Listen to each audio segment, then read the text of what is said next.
No, zanimanje za cepljenje proti gripi je še vedno veliko. Pred dnevi so v državo prispeli dodatni odmerki. Ker pa je kljub temu veliko bolnih, se marsikdo sprašuje, ali je zaradi mutacij virusa cepivo zgrešilo sev.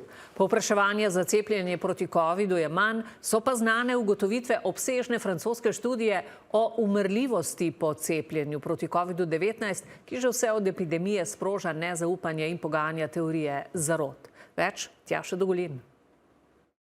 Doma, v službi ali družbi vsak najbrž pozna nekoga, ki je v zadnjem času obležal z virozo. Zdaj ja, na polno. Kaj? A je bila kakšna gripa, covid, kaj tretjega? Gripa. In ta še narašča, pravijo na Inštitutu za javno zdravje. Incidenca gripi podobne bolezni je okoli 527 na 100 tisoč prebivalcev, akutnih okužb dihal pa okoli 2800 na 100 tisoč prebivalcev. Ne le med malčki, otroki in mladostniki, zdravniki opažajo vse več bolnih tudi v delovni populaciji. Zdaj recimo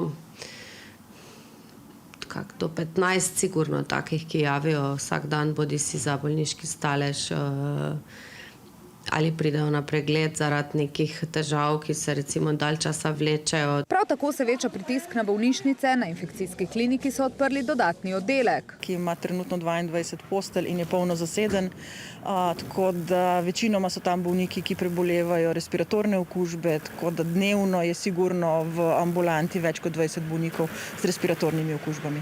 Pred prazniki se skuša vsak zaščititi po svoje. Ne bomo se glih izpostavljali, pa ne bomo v nekih velikih družbah. Hodim vsak dan. Svež zrak. Tako, dve urci in to je to.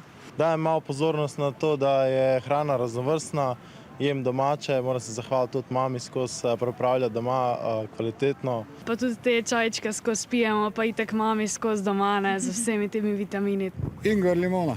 Cepil sem se proti gripi, pa upam, da bo zaleglo. Tudi pri nas že pravzaprav zadnji mesec, dva opažamo povečan interes za cepljenje proti gripi in pa tudi proti pnevmokoknim okužbam. A ker je kljub temu veliko obolelih, nekateri dvomijo v učinkovitost cepiva. Sev je ustrezen, mirijo infektologi, res pa je. Tekom poletja je prišlo nekje do nekih 7 mutacij, kar pomeni, da je precej drugačen, kot je bil lansko leto. Je cepivo učinkovito nekje 10% manj, kot je bilo lansko leto.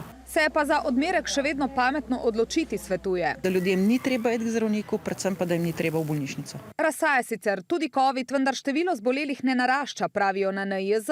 Nekateri viri trdijo, da ta Frankenstein sev covida povzroča hripavost, pa predvsem zelo pekoče bolečine v grlu, vendar je tako, da tudi drugi virusi lahko povzročajo take simptome oziroma znake. Ni pa kakšna huda različica. mRNK cepiva proti covidu pa že od nastanka spremljajo dvomi, strahovi in lažne novice. A rezultati nedavno objavljene velike francoske raziskave, ki je vključevala okoli 30 milijonov odraslih med 18 in 59 let, potrjujejo, da je cepljenje bilo koristno, varno in da je doseglo svoj namen, se pravi zmanjšalo število smrti, ki bi bile neposredno povezane s covidom in tudi zaradi pridruženih bolezni. V 4 letih po začetku cepljenja je bilo namreč tveganje smrti za 50% večje pri necepljenih.